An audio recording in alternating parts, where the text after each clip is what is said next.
Une victoire qui se joue vraiment dans les dernières secondes et avec un joueur en moins sur le terrain. Franchement, c'est le genre de scénario un peu fou qui nous fait aimer le foot, non? Ah oui, complètement. Aujourd'hui, justement, on va se pencher sur une rencontre de Ligue 1 qui, si on en croit notre source du jour, un extrait d'article de presse, eh bien, elle a été particulièrement intense. C'est le match entre Auxerre et Lens. Donc, l'objectif, c'est d'explorer un peu ce qui s'est passé ce samedi, 4 octobre, là en s'appuyant sur ce que nous dit ce compte-rendu. Qu'est-ce qui a fait que ce match sorte du lot? Quels sont les moments clés que le journaliste a retenus? On va essayer de décrypter ça, notamment cette performance de Lens qualifiée de valeureuse. Oui, c'est un bon choix de s'arrêter sur ce match précis, Auxerre-Lens, parce que l'extrait qu'on a, il met vraiment l'accent sur un aspect assez marquant. Cette capacité de Lens non seulement à tenir bon, mais carrément à gagner alors qu'ils étaient en difficulté. Hmm. Et surtout en infériorité numérique. Le texte laisse même entendre que ce n'était pas la première fois pour eux à ce moment-là de la saison. Ce qui rend l'analyse de cette résilience encore plus intéressante. Ok, alors, allons-y, plongeons dans ce que raconte l'article. Le premier truc qui saute aux yeux, c'est cette énorme difficulté surmontée par Lens. Oui, Le texte dit bien qu'ils ont joué plus d'un quart d'heure à 10 contre 11. Bon, dans un match de Ligue 1, c'est long et c'est un sacré défi. ah oui, l'article insiste là-dessus. Infériorité numérique, juste pour être bien clair, ça veut dire qu'après un carton rouge, une équipe a moins de joueurs que l'autre, 10 contre 11 donc. C'est ça. Et tactiquement, physiquement, c'est un désavantage énorme. En général, il faut compenser par plus de solidarité, une discipline tactique vraiment sans faille, et puis bien sûr, une dépense d'énergie bien plus grande pour couvrir le terrain. Oui, forcément. L'adversaire trouve plus facilement des espaces, la pression est constante, et le texte, lui, il suggère que Lens a réussi à gérer ça de façon assez remarquable. Et ce qui est intéressant, que l'article rappelle pour le contexte, c'est que ce n'était pas une première pour eux, apparemment. Non, justement. Il est dit noir sur blanc que, juste avant ce match à Auxerre, Lens sortait d'un match contre Rennes où ils avaient joué tout le match à 10. Oui. Pas juste un petit quart d'heure, mais 90 minutes, voire plus. Et malgré ça, ils avaient fait match nul. L'article semble utiliser ce précédent pour souligner une sorte de ténacité, de caractère. C'est un point clé que le texte met en avant, oui. C'est cette répétition qui rend la performance contre Auxerre encore plus notable, d'après la source en tout cas. Tenir tête à Rennes pendant un match entier à 10, ça aurait déjà pu être vu comme un exploit, ou en tout cas une preuve de caractère. Bien sûr. Mais enchaîner, quelques jours après, avec une victoire obtenue encore une fois en partie à 10, ça suggère, selon ce récit, une vraie force mentale collective. Peut-être même une adaptation tactique ou une culture de la résilience dans ce groupe lensois à cette période. Le texte, il ne détaille pas forcément le comment tactique, mais il insiste sur le fait qu'ils y arrivent. Exactement. Le récit se concentre sur le résultat, la manière. Et c'est là qu'on arrive au cœur du truc, au moment qui fait basculer le match, selon l'article. Parce que non seulement Lens tient bon en infériorité, mais ils vont chercher la victoire. C'est ça. Le but décisif est marqué, je cite, « sur le gong ».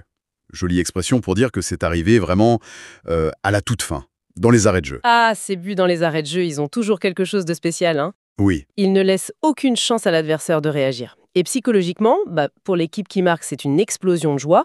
Et pour celle qui encaisse, c'est terrible. un coup de massue. Voilà. Et le fait que ce soit dans ces circonstances, après avoir souffert à 10, ça amplifie encore l'émotion que l'article décrit. Et la description du but elle-même, elle est parlante. L'article parle d'une tête rageuse. Ce mot choisi par le journaliste, il n'est pas anodin. Non, c'est vrai. Il suggère l'action technique, ok, un but de la tête, mais aussi l'état d'esprit, la détermination, la volonté. Peut-être même une forme de libération après tous ces efforts. Ça donne une image assez forte. Tout à fait. Le choix des mots dans ce genre de compte-rendu, c'est souvent révélateur de l'impression laissée. Rageuse, ça véhicule une intensité, une combativité qui dépasse le simple geste sportif. Ça colle bien avec le scénario global d'une équipe qui se bat contre l'adversité. Et l'auteur de ce but, il est nommé dans l'extrait. C'est l'attaquant sénégalais Abdallah Sima. Précisément. Et ce but, il n'est pas seulement décisif pour le match, il a aussi une importance toute particulière pour le joueur lui-même, si on lit bien le texte. Ah oui. Oui, l'article prend soin de souligner que c'était son premier but avec le club lensois. Son premier sous ses nouvelles couleurs. On imagine ce que ça peut représenter pour un joueur qui vient d'arriver. Ah oui, ça c'est un aspect que l'article met bien en valeur, effectivement. Marquer son premier but, c'est toujours une étape importante pour un attaquant dans un nouveau club. C'est sûr. C'est une façon de lancer son histoire, de gagner la confiance, des coéquipiers, de l'entraîneur, des supporters. Mais là, le contexte décrit rend ce premier but exceptionnel. Carrément. Le marquer dans les dernières secondes pour donner la victoire à une équipe réduite à 10, c'est le genre de truc qui peut faire d'un joueur le héros du jour et qui marque les esprits. L'article suggère que ce n'est pas juste un but, c'est une entrée en matière spectaculaire, presque. Ouais, presque un scénario de film. C'est ça, le récit lui donne une dimension un peu cinématographique. Le nouveau venu qui devient le sauveur dans des conditions dramatiques. On comprend pourquoi l'article insiste sur ce moment précis. Et au final, donc, le score 2-1 pour Lens, les 100 et or. Ce surnom sang et or, d'ailleurs, il est souvent associé à des valeurs de combativité, de ferveur populaire, ce qui résonne bien avec le caractère valeureux de la victoire, tel que rapporté dans l'article, non? Oui, c'est vrai. C'est plus qu'un nom d'équipe, ça porte une histoire, une identité, que ce genre de match vient, bien renforcer. Et cette victoire arrachée comme ça, elle n'est pas sans conséquences, bien sûr. L'article mentionne un impact très direct sur le classement de Ligue 1. Grâce à ces 3 points pris en extremis, l'équipe grimpe provisoirement à la 4e place. Voilà le lien crucial que fait l'article entre l'émotion du terrain et la réalité comptable du championnat. Une 4e place, même provisoire à ce stade, c'est souvent le signe qu'on joue les places européennes. Mhm.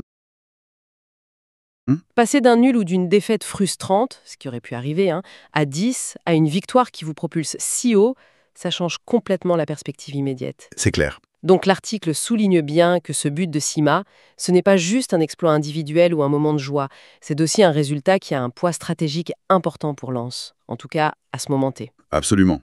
Le texte montre bien comment un seul moment, un seul but, peut avoir plein de répercussions pour le joueur, pour le moral de l'équipe et pour sa position dans la compétition.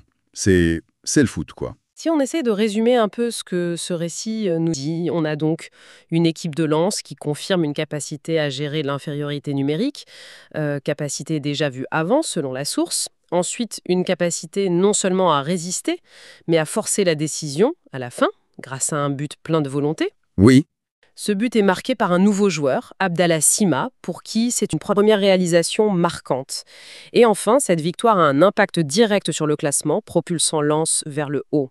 C'est cet enchaînement qui, d'après l'article, rend ce match si spécial. Alors, qu'est-ce qu'on retient de tout ça, au final? Quels enseignements on tire de cet extrait?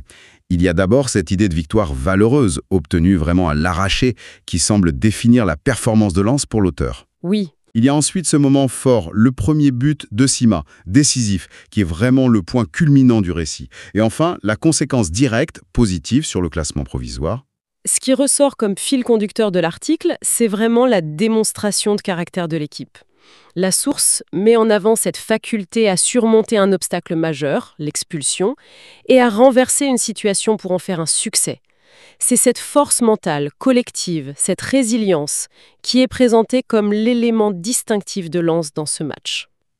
Plus que la tactique pure. Oui, le texte insiste moins sur la manière tactique que sur l'état d'esprit combatif, en effet. C'est une lecture intéressante qui se dégage du texte, effectivement. Ce n'est pas juste un compte-rendu factuel. Il y a une interprétation, une mise en avant de ce qui fait la singularité de l'événement aux yeux du journaliste. La performance est vue comme un acte de volonté collective. Exactement.